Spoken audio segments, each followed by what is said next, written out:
I remember what my grandmother told me when I was about 9 years old. She said, LaRon, you know, you're going to be in a lot of trouble. Yeah, boy, you know Grandma love you, but yeah, you're going to be in a lot of trouble.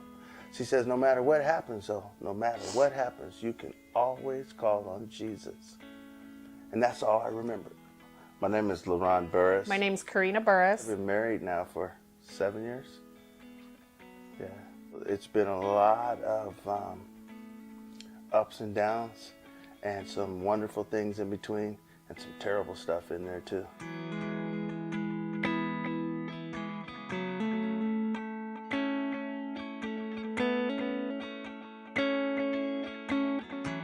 I always called him a rolling stone because my dad had 17 kids. He wasn't around when I was young, and so I ended up growing up in the foster care system. I didn't really know what it was like to have a father in the home.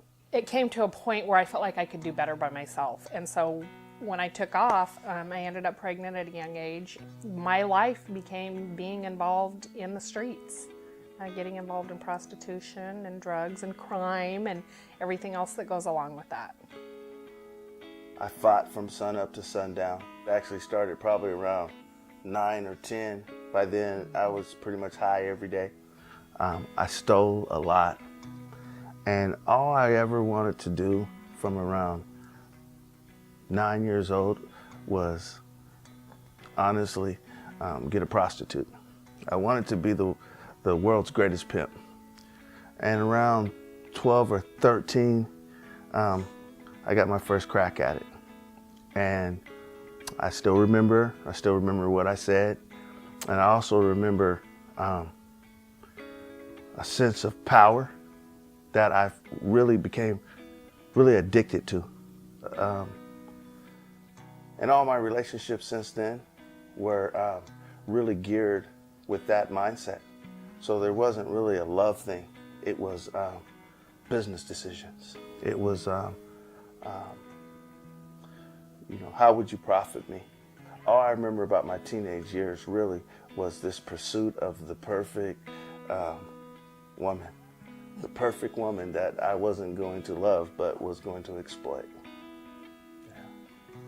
It's nothing I've ever felt before. Like, I just felt empty. Like, I felt like I went from being on a super high to being just gone. Like, I don't know, I was like a hit rock bottom sort of thing. I couldn't trust anyone for a long time. Wouldn't let anyone in.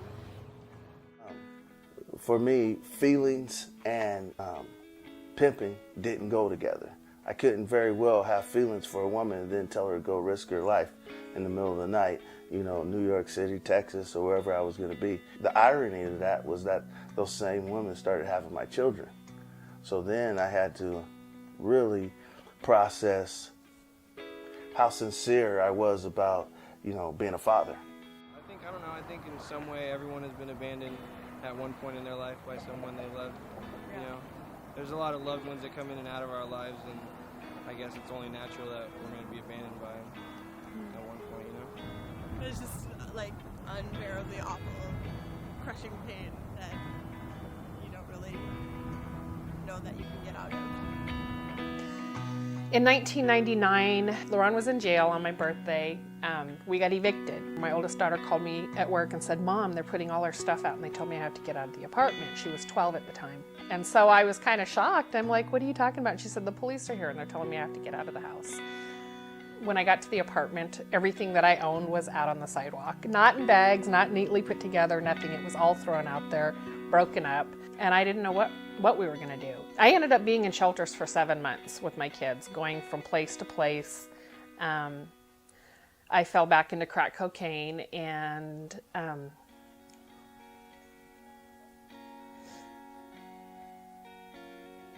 sorry.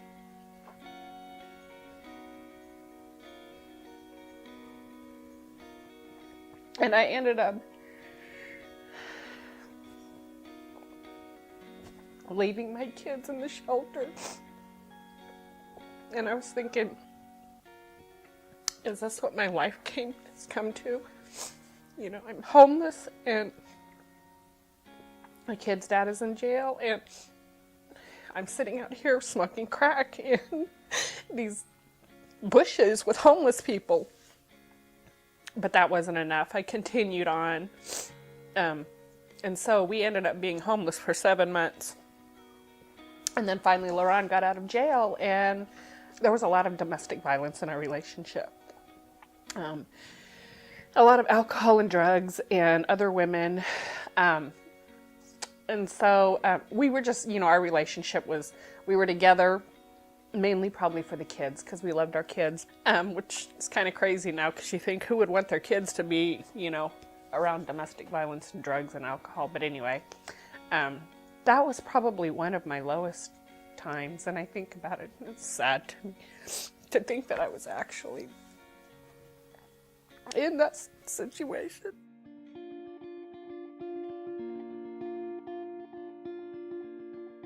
January 16th, 2003, I have a massive heart attack from 9.5 grams of cocaine and methamphetamine while incarcerated, looking at about, 19 to 20 years.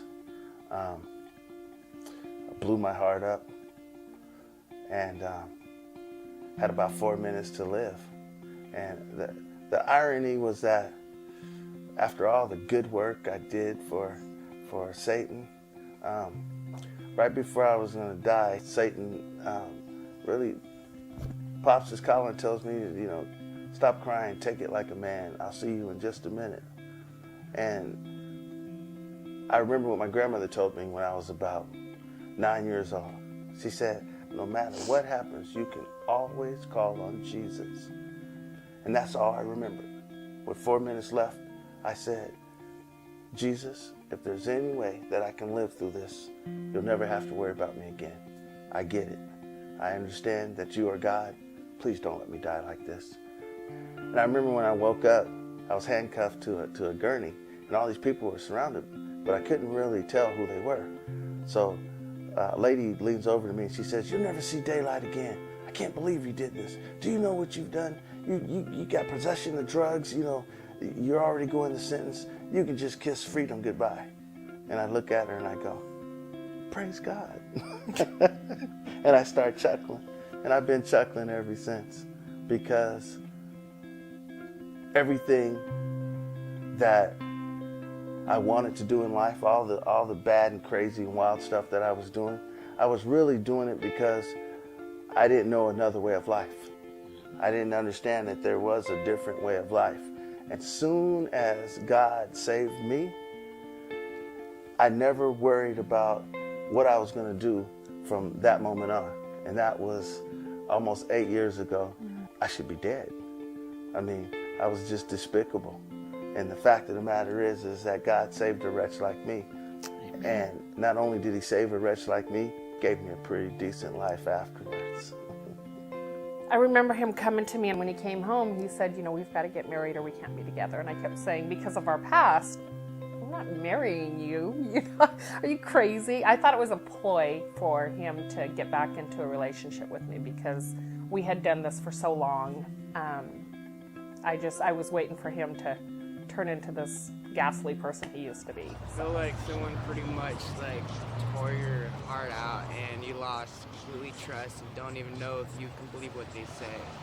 Yeah. It really sucks because you have no idea if they would do that thing, that possibility of what they've done again, and if they can never be able to actually get to a point where you can actually trust them enough. Even though you love them so much, you don't know what to think.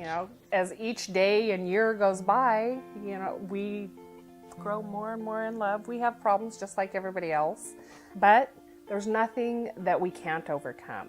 We've had so much throughout our relationship, and we've overcome so much. And I say, through the grace and mercy of God, having his hand on me and guiding us, that here we are today. And I know how to love better today than I've ever known. From January 16th, 2003, when I woke up and knew that I was alive, I also knew I was born again. I knew that. Now, the problem was the rest of the world knew me as a sociopath. So, like my wife said, this was a new gimmick. You know, this was a new guy who came up with something even far-fetched for him. You know, now he's born again, and everybody should believe in him and trust him. I made a mess of my life. And so I've spent the last 7.5 years living a life that isn't me, okay? I like to fight. I like to get high. But if you ask anybody from sun up to sundown, I practice walking according to Christ. But when it's all said and done, I realize my responsibility as a husband and as a dad. And as a husband, I'm to love my wife like Christ loves the church. And as a dad, I have to train up my child in the way that they should go. That's a full-time job. It's an absolute full-time job. I'm in love with God. I really love being alive. You know, it's a wonderful thing. I love my wife. I love my kids. I love my house. I love what I do for a living. I love helping people. And if you would have seen me a decade ago, you would be looking at what you would think, this can't be the same person, because there wasn't an ounce of love in me. So I didn't patent this, and I didn't invent it, but I know who did, and I'm so glad that he loves me. You know, honestly, I don't know anything about it. I really don't. I don't know how to love her through all the pain and the turmoil that I took her through. I certainly don't know how to love her through what her dad and all the other guys who abused her took her through. But Jesus does. And so all I have to do really is wake up in the morning and move out the way. And when I do that, he is really good at showing me how to love her. I'm talking about in the worst times.